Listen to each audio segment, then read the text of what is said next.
आचार्य द्वितीय खंडस्य सर्वेषां सर्वासां भवतां भवतीनाम् अत्र स्वागतम्। आचार्य द्वितीय खंडस्य प्रथम प्रश्नपत्रे अर्थात अनिवार्य प्रश्नपत्रे सांख्यकारिकायाः सप्तमः भागः अद्य प्रसारितः। अतः अत्र पूर्वं तु वयं त्रयोदशकरणानाम् अध्ययनं कृतवन्तः, अधुनापि तेषामेव विवेचनं क्रियते इति। पूर्वपाठे वयम् अधीतवन्तः यत् त्रयोदशकरणेषु पंचकर्मेन्द्रियाणि पंचज्ञानेन्द्रियाणि च इति तु बाह्यकरणेषु गण्यते।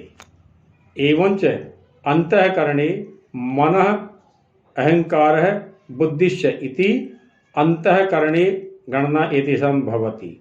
अधुना तेषामेव विवेचनं यत् महत्तत्त्वस्य कथं प्राधान्यम् अस्ति इति विवेचयति 37 कारिकायाम्।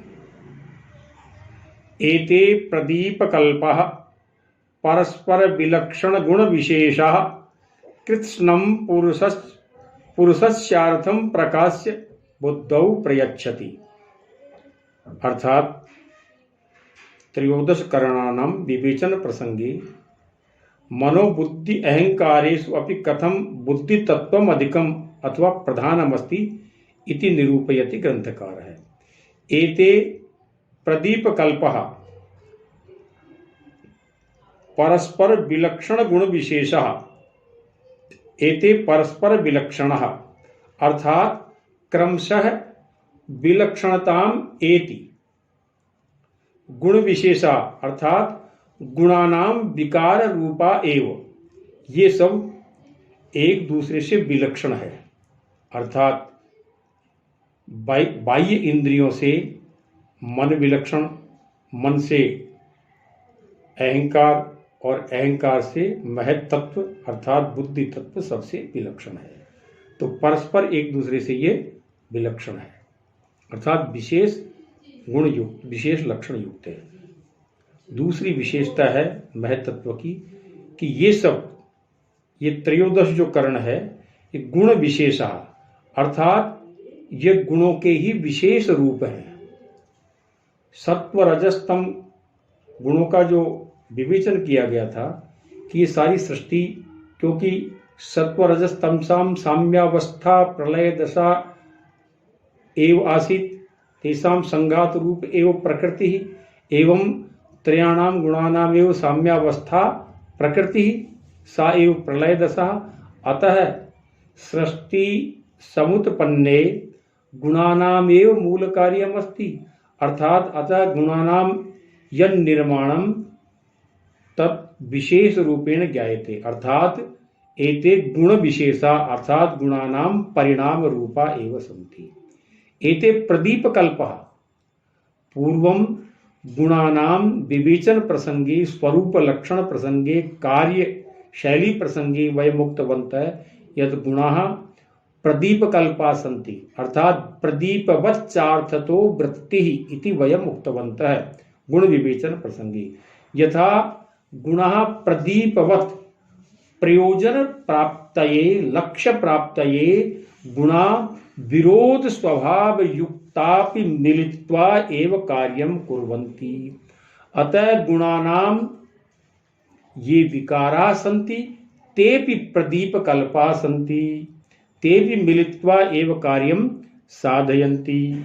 एवं च कृत्स्नम् अर्थात संपूर्णं पुरुषस्य अर्थं, पुरुषस्य प्रयोजनम् अर्थात मोक्ष प्राप्ति, दुःख निवारणं वा इति पुरुषस्य अखिलं प्रयोजनं प्रकाश्य बुद्धौ प्रयच्छन्ति। तो ये 10 बाह्येंद्रिय, मन तथा अहंकार पुरुष के लक्ष्य प्राप्ति के लिए, पुरुष के प्रयोजन की सिद्धि के लिए संपूर्ण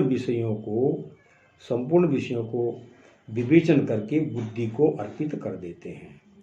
तो यहाँ इन इंद्रियों के लिए बताया है कि ये त्रयोदश करण है, इनमें बुद्धि तत्व सर्वश्रेष्ठ है, लेकिन ये एक तो है प्रदीप कल्पः, अर्थात मिल करके सहयोग पूर्वक कार्य करते हैं। क्योंकि ये त्रयोदश करण किसकी उत्पत्ति है?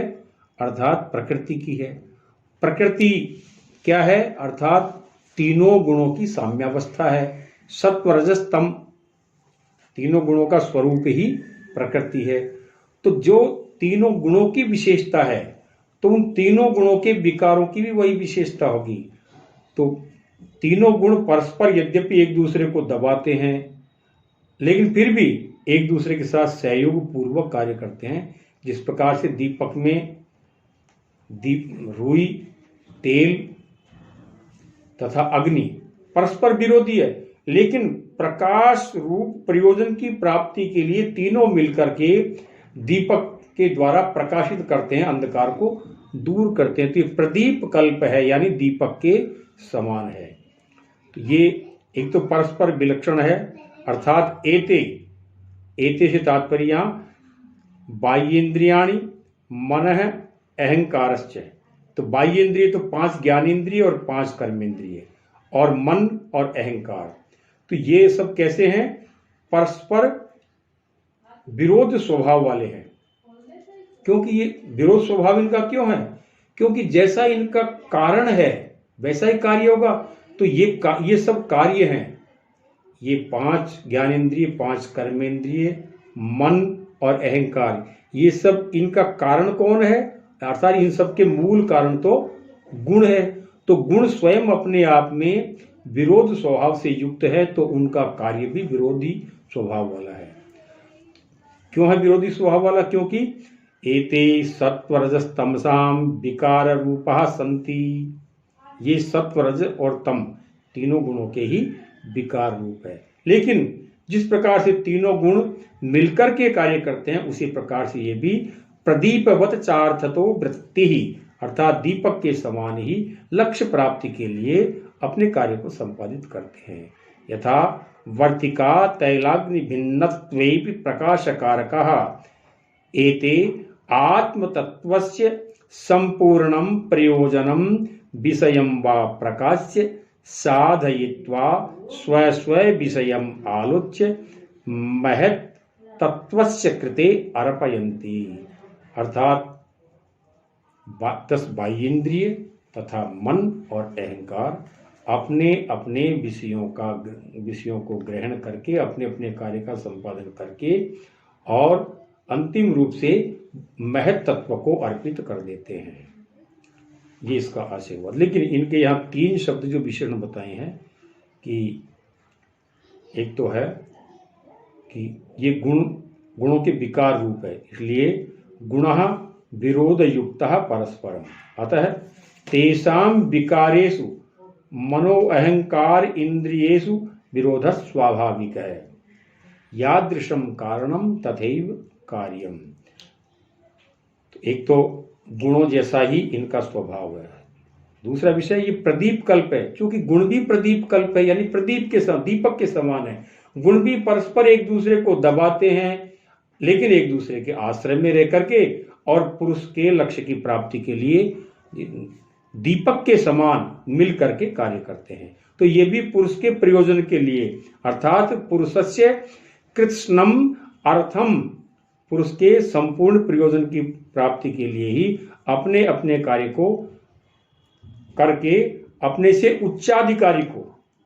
से आगे उच्चाधिकारी को समर्पित कर देते हैं। तो इनमें सर्वोच्च अधिकारी इनका महत् तत्व हुआ, तो महत् तत्व को ये अर्पित कर देते हैं। तो जिस प्रकार से हम देखते हैं कि एक यथा लघु कर्म कर है उच्चतरम अधिकारिणम संग्रहितम राजस्वम अर्पयति स अपि अग्रे प्रेषयति इत्थम अंतिम रूपेण राज्यस्य राजकोषे तत् राजस्व प्राप्तस्य राजस्व प्राप्ति भवति।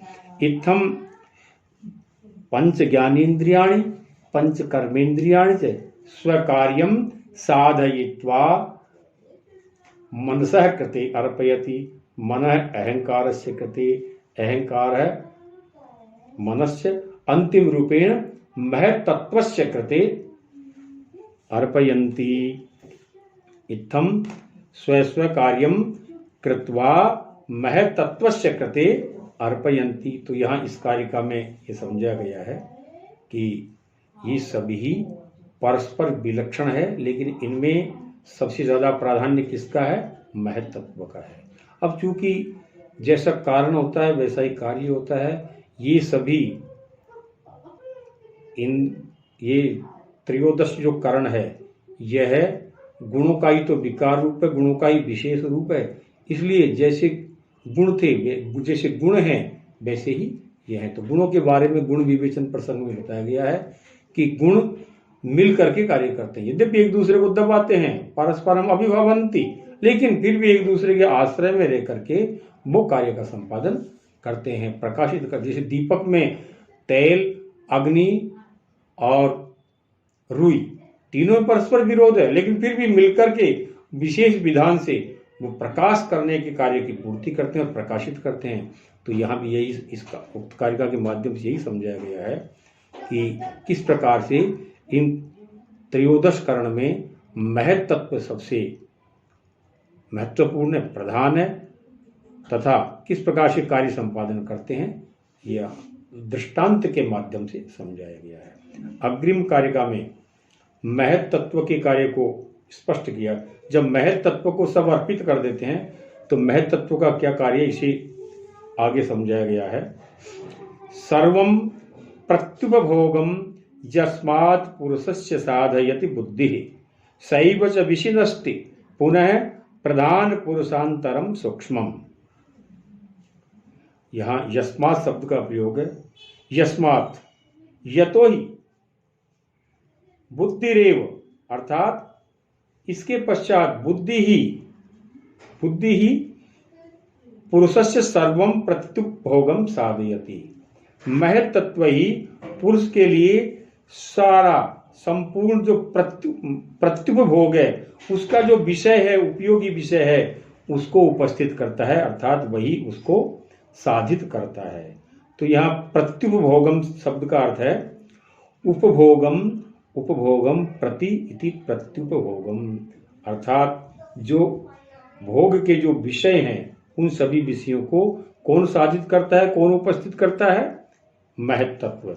तो इसलिए क्योंकि अंतिम रूप से महत् तत्व को अर्पित करने से महत् तत्व आगे पुरुष के लिए सब उपभोग विषयों को पुरुष के लिए उपस्थित करता है, और वही महत् तत्व ही स एव च पुनः, वही महत् तत्व फिर सूक्ष्मम प्रधान पुरुषांतरम विशिनष्टि।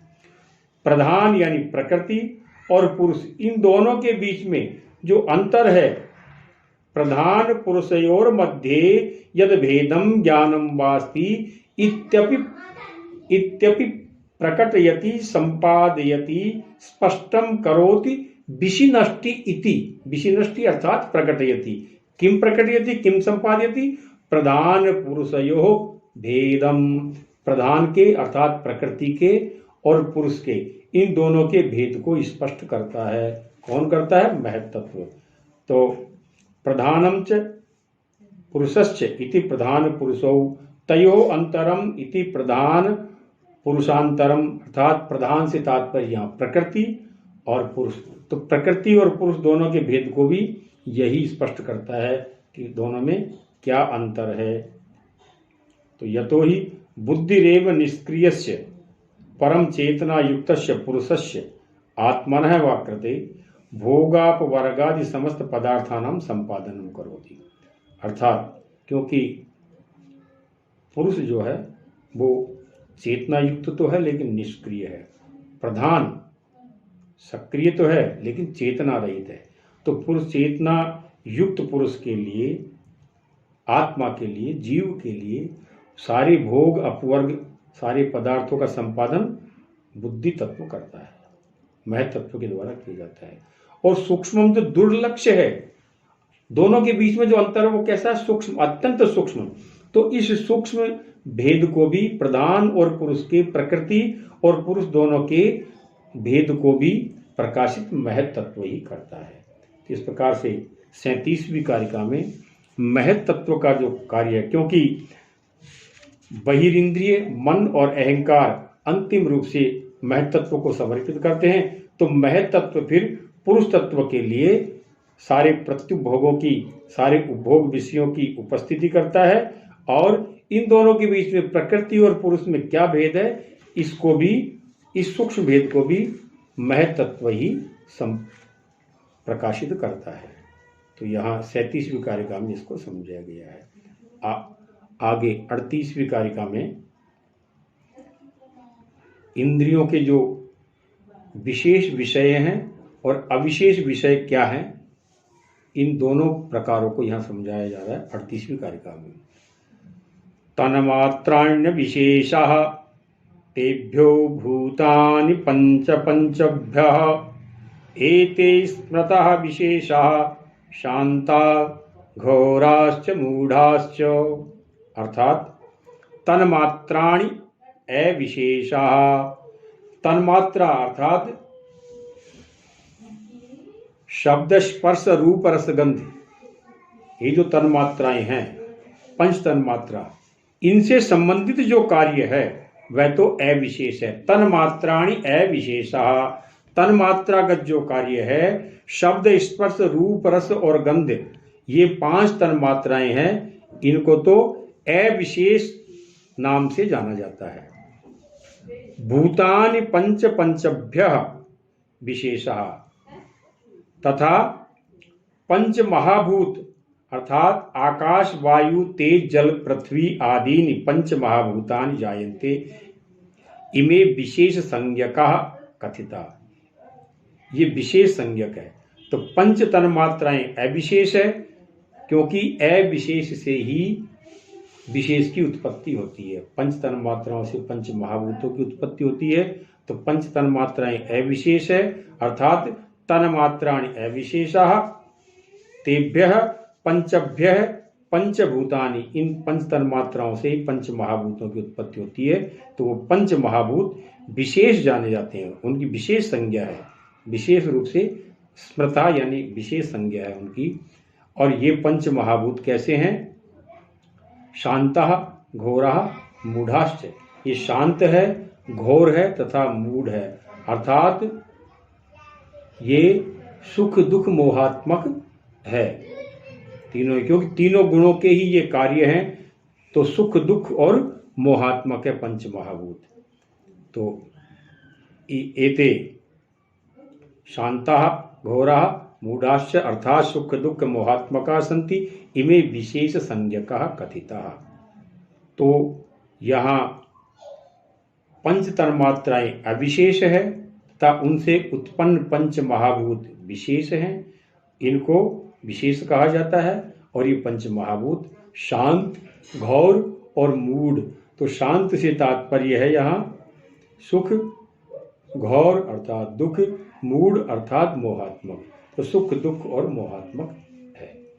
तो यहाँ सा मात्रा यस्मिन् तत् तन्मात्रम् इति पंच तन्मात्राणि महाभूतानि, अर्थात पंच तन्मात्रेभ्यः उत्तरोत्तर संयोगात् जातानि यथा च शब्द तन्मात्राद आकाशः, शब्द स्पर्श तन्मात्राभ्यां वायुः, शब्द स्पर्श रूपेभ्यः अग्निः, शब्द स्पर्श रूप रस तन्मात्रेभ्यः जलम, तथा च अंतिम रूपेण शब्द स्पर्श रूप रस गंध तन्मात्रेभ्यः पृथ्वी। इत्थम पंच तन्मात्राणां पंच महाभूतानां च विवेचनं विहितं कृतम्। अधुना 39 कारिकायां विशेषाविशेषयोः भेद निरूपणं करोति। अर्थात पूर्व कारिकायां तु विशेष अविशेषयोः स्वरूपं संख्या च निरूपिता, परम अधुना विशेषस्य भेद निरूपणम, अर्थात विशेष के क्या भेद है इनमें से। विशेष अर्थात पंच महाभूत युक्त। तो सूक्ष्म मातृपितृजा सह प्रभूतैस्त्रिधा विशेषाशु सूक्ष्म तेषां नियता माता पितृजा निवर्तन्ते। तो यहाँ ये जो शरीर है सूक्ष्म अर्थात सूक्ष्म शरीर, सूक्ष्म शरीर को ही लिंग शरीर कहते हैं। तो इस लिंग शरीर में अष्टादश तत्व हुए। अष्टादश तत्वों में पंच ज्ञानेन्द्रिय, पंच कर्मेंद्रिय, महत, अहंकार और मन तथा पंच तन्मात्राएं, इसे हम सांख्य दर्शन के अनुसार सूक्ष्म शरीर या लिंग शरीर कहते हैं। अर्थात पंच ज्ञानेन्द्रिय, पंच कर्मेंद्रिय, मन, अहंकार, बुद्धि तथा पंच तन्मात्राएं, ये 18 तत्व हुए। तो 18 अष्टादश तत्व युतानि लिंग शरीराणि महत, अहंकार, मन, पंच ज्ञानेन्द्रियाणि, पंच कर्मेंद्रियाणि, पंच तन्मात्राणि इति युक्तम सूक्ष्म शरीरम लिंग शरीरम वा। तो ये सूक्ष्म शरीर कहलाता है जिसमें 18 तत्वों का संयोग है। तथा माता पितृजा अर्थात मातुः गर्भे जननी जनकयो रजवीर्य निर्मितम 60 कौशिकम स्थूल शरीरम। माता और पिता जन्य जो 60 कोशिक 6 कोशिकाओं वाला जो शरीर है वो स्थूल शरीर कहलाएगा। तो वो कहलाएगा माता पितृजा। तो माता के गर्भ में माता पिता के संयोग से उत्पन्न शरीर। तथा प्रभूतई त्रिधा विशेषाशु, प्रभूतई अर्थात भूतई पंच महाभूतों के द्वारा। तो पंच महाभूतों के द्वारा पृथ्वी जल अग्नि वायु आकाश, इनके द्वारा अन्न है, जल है, इनके द्वारा ये शरीर पोषित होता है तथा पोषित होकर के वर्धित होता है। तो पंच महाभूतई अन्नादिभि जलादिभि पोषितम रसादिभि पोषितम वर्धितम शरीरम इत्थम सूक्ष्म शरीरम अष्टादश तत्व युक्तम एवं स्थूल शरीरम मातु पितुश्च शुक्र रज निर्मितम गर्भस्थम 60 कोशिकम शरीरम तथा एतत् शरीरम पंच महाभूतै पोषितम वर्धितम च इति। तो 3 प्रकार के शरीर का विवेचन किया गया है। तो शरीर में पहले सूक्ष्म, तो सूक्ष्म तो नियत है, अर्थात सूक्ष्म शरीर का कभी विनाश नहीं होता। लेकिन माता पिता जन्य जो स्थूल शरीर है यह निवर्तन्ते अर्थात नष्ट हो जाता है। जिस प्रकार से कि मृत्यु हम उसे ही कहते हैं कि जिसमें स्थूल शरीर के नष्ट होने पर इसे जला दिया जाता है या बहा दिया जाता है। तो माता पिता जन्य जो शरीर है वह निवर्तन्ते अर्थात वह नाशवान है। लेकिन सूक्ष्म जो शरीर अष्टादश तत्व युक्त है वह नियत है, अर्थात वह शाश्वत रूप से स्थित रहता है। तो इस प्रकार से यहाँ शरीर की जो सूक्ष्म शरीर जिसे हम लिंग शरीर कहते हैं ये 18 तत्वों से युक्त है और उसमें कौन कौन 18 तत्व कौन से हैं ये समझाया गया है। और माता के गर्भ में जो शरीर होता है वह स्थूल शरीर कहलाता है और वो नाशवान है। और वही शरीर फिर पंच महाभूतों के द्वारा पोषित होता है, वर्धित होता है। आगे 40वीं कारिका में, क्योंकि अब तक हमने समझाया है कि पूर्व कारिकायाम तो त्रिविधम शरीरम सूक्ष्म शरीरम अथवा लिंग शरीरम अष्टादश तत्व युक्तम इति तथा स्थूल शरीरम माता पितृजा इति स्थूल शरीरम तथा पंचभूत वर्धितम अन्न रस जलादि भी पोषितम इति कथितम त्रिविधम शरीरम अस्याम कारिकायाम सूक्ष्म शरीरम वर्णयति। तो ये जो सूक्ष्म शरीर है अष्टादश तत्व युक्त यह पूर्वोत्पन्नम असक्तम नियतम महदादि सूक्ष्म पर्यंतम संसरति निरुपभोगम भावैरधिवासितम लिंगम। हमने प्रथम शरीर को जो कहा था लिंग शरीर, तो यह लिंग शरीर कैसा है? पूर्वोत्पन्नम एतत् शरीरम अष्टादश तत्व युक्तम अस्ति एवं च पूर्वोत्पन्नम अर्थात सर्वप्रथमम अर्थात सृष्टे पूर्वम सृष्टे आदौ उत्पन्नम, यह सृष्टि के प्रारंभ में उत्पन्न होता है।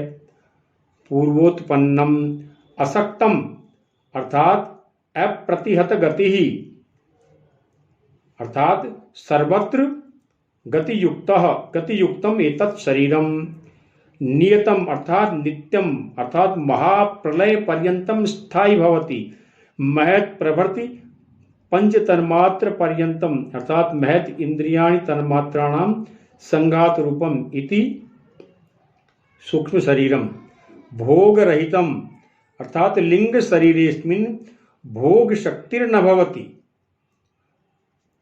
तथा संसरति निरुपभोगम अर्थात भोग रहितम भवति बुद्धि धर्मा ये संति अष्टविध अर्थात भावई अधिवासितम। तो जो भाव बताए गए थे बुद्धि के धर्म अर्थात धर्म अधर्म ज्ञान अज्ञान वैराग्य अवैराग्य ऐश्वर्य अनैश्वर्य ये भाव बताए गए हैं बुद्धि के महत्त्व के ये भाव हैं। इन भावों से यह युक्त होता है। एतै अष्ट भावे युक्तम इति सूक्ष्म शरीरम कीदृशम त्रिषु लोकेषु विचरति संसरति सर्वत्र विचरति लयम गच्छति अर्थात प्रलय काले यत् विलेति तल्लिंगम। यह केवल प्रलय काल में ही लीन होता है। तो प्रकृति सृष्टे निर्माण वेलायाम सर्वप्रथमम सूक्ष्म शरीरम जनयति। प्रकृति क्या करती है? सबसे पहले सृष्टि के प्रारंभ में सृष्टि की निर्माण प्रक्रिया में सबसे पहले प्रकृति सूक्ष्म शरीर को उत्पन्न करती है। वह सूक्ष्म शरीर सर्वत्र निर्बाध रूप से सर्वत्र निर्बाध रूपेण गंतुम शक्नोति व्यक्ता व्यक्तज्ञ ज्ञानम व यावत् न भवति तावत् तस्य भेद ज्ञानम न भवति। प्रथमं तत्वं महदस्ति एवं तन्मात्राणि मिलितानि अतः महत् अहंकार मन दशेन्द्रियाणि पंच तन्मात्रा युक्तम इति बुद्धेः अष्टादश भाव समन्वितम सूक्ष्म शरीरम सर्वत्र विचरति। तो अस्याम कारिकायां सूक्ष्म शरीरस्य किम वैशिष्ट्यम इति प्रतिपादितम। सूक्ष्म शरीरम पूर्वोत्पन्नम सृष्टे आदौ भवति असक्तम सर्वत्र असक्तम अर्थात सर्वत्र गति युक्तम भवति एवं च संसरति सर्वत्र गति युक्तम भवति एवं निरुपभोगम सूक्ष्म शरीरम भोग सामर्थ्यम निर्धारयति भोग सामर्थ्यम तो स्थूल शरीर माध्यमेन तथा च भावै अर्थात महत् तत्वस्य ये अष्टभावा सन्ति तै अष्टभावै अधिवासितम युक्तम भवति लिंगम अर्थात सूक्ष्म शरीरम इति सूक्ष्म शरीर विवेचनम अत्र विहितम। असक्तम अर्थात अप्रतिहत गति इति सूक्ष्म शरीर विवेचनम अधुना विहितम। जयतु भारतम जयतु संस्कृतम।